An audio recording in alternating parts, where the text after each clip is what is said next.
എൻ്റെ പേര് ജോളി ജെയിംസ്. ഞാൻ ചന്ദ്രനഗർ ഇടവയിൽ നിന്ന് വരുന്നു. എനിക്ക് ഒരു ആക്സിഡൻറ്റ് പറ്റിയിട്ട് ഒരു സർജറി ചെയ്തിട്ടുണ്ടായിരുന്നു. അതിനുശേഷം സ്പൈനൽ അനസ്തീഷ്യയാണ് തന്നത്. അന്ന് മുതൽ തന്നെ എനിക്ക് ഭയങ്കര നടുവേദന ഉണ്ടായിരുന്നു. ഒട്ടും കുനിയാൻ പറ്റത്തില്ല.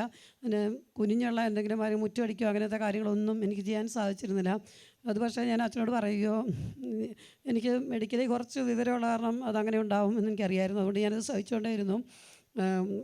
കസേരയിൽ ഇരുന്ന് കഴിഞ്ഞാൽ ഭയങ്കര വേദനയായിരുന്നു. കാല് പൊന്തിച്ച് വെച്ച് ഒരു അത്യാവശ്യം നല്ലപോലെ പൊന്തിക്കണം, എന്നാൽ മാത്രമേ വേദന കുറയുമായിരുന്നുള്ളൂ. ഒരു ദിവസം ഇവിടെ അച്ഛൻ്റെ ഇടയ്ക്ക് ബ്ലെസ്സിങ് നിൽക്കുമ്പോൾ അച്ഛൻ എന്നോട് ഇങ്ങോട്ട് ചോദിച്ചു, നടുവിന് വല്ലാത്ത വേദനയുണ്ടോ? അപ്പോൾ ഞാൻ പറഞ്ഞു വേദനയുണ്ട് എന്ന് പറഞ്ഞു. അപ്പോൾ അച്ഛനോട് എസെക്കിയേൽ പ്രവാചകൻ്റെ പുസ്തകം 37-ാം അധ്യായം 1 മുതൽ 14 വരെയുള്ള വചനങ്ങൾ 3 പ്രാവശ്യം വായിക്കണമെന്ന് പറഞ്ഞു. ഞാൻ അന്ന് രാത്രി തന്നെ വീട്ടിൽ പോയി വായിച്ചു. എനിക്ക് പിന്നീട് ഞാൻ ശ്രദ്ധിച്ചില്ല, പക്ഷേ എൻ്റെ നടുവേദന പൂർണ്ണമായിട്ട് വിട്ടുമാറി. യേശുവേ സ്തോത്രം, യേശുവേ നന്ദി. നിങ്ങൾക്ക് എല്ല് സംബന്ധമായ രോഗമുണ്ടെങ്കിൽ, തേയ്മാനോ പൊടിച്ചിലോ അല്ലെങ്കിൽ വളയിലുണ്ടെങ്കിൽ എസെക്കിയേൽ 40:37 1 തൊട്ട് 14 വരെയുള്ള വചനങ്ങൾ ആവർത്തിച്ച് ചൊല്ലിയാൽ മാറുന്നതാണ്.